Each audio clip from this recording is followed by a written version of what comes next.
everyone, and welcome to another edition of Leader Talk with NASSCOM Insights. I'm Ketiki Karnik, Head of Research and Insights at NASSCOM, and I'll be your host for today. Today, we stand at the threshold of a profound shift. The era of agentic AI is transforming artificial intelligence from merely a tool that we use to an autonomous collaborator in all our endeavors. In today's podcast, we'll explore how human plus AI synergy is spurring us to reimagine the future of work.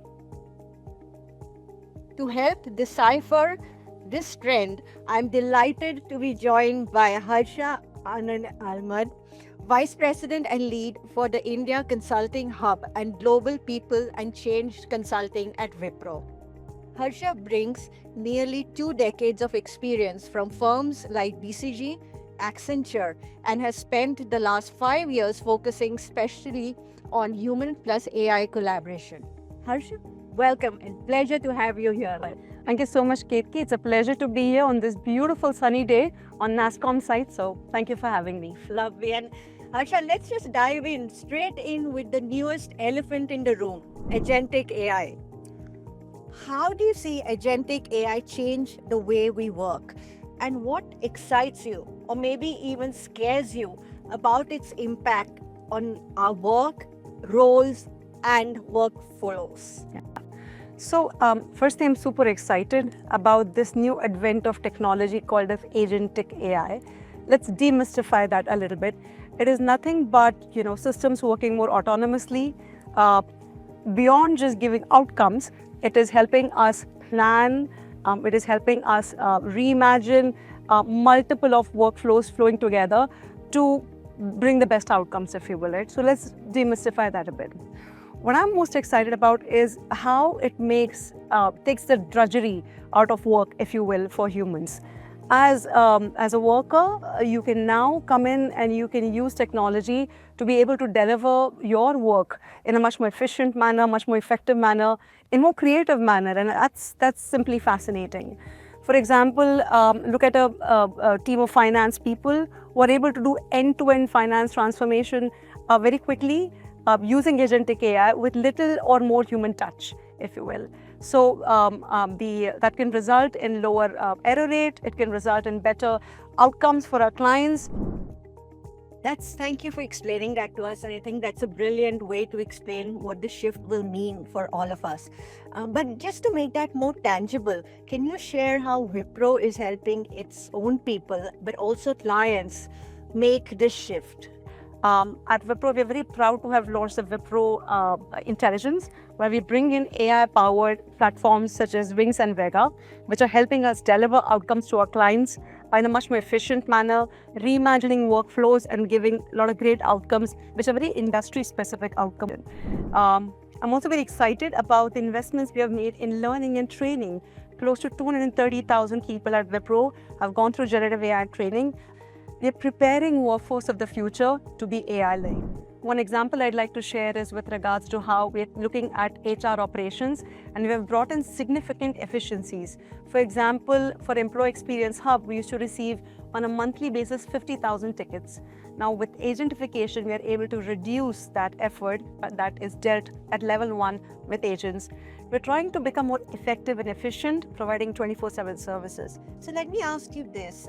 When you talk to a lot of C-suite, across segments, across functions, what is the hardest part of leading an AI-augmented workforce? Yeah. Close to 76% of the C-suite are saying that they're investing in AI, oftentimes not really knowing the real outcomes. Trust is number one, is displacement of roles that might come with agentification.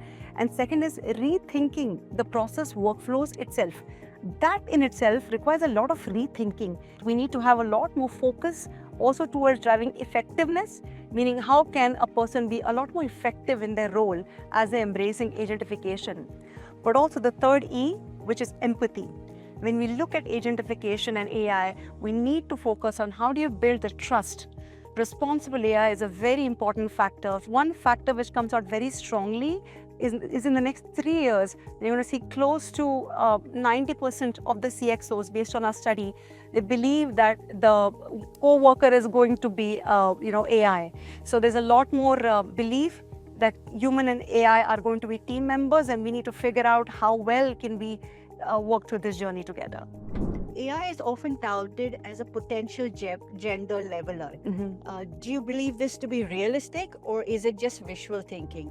And if it is indeed really realistic, what practical actions do organizations need to take to ensure that women progress and lead in a human plus AI world? Yeah. I believe that technology is gender agnostic, right?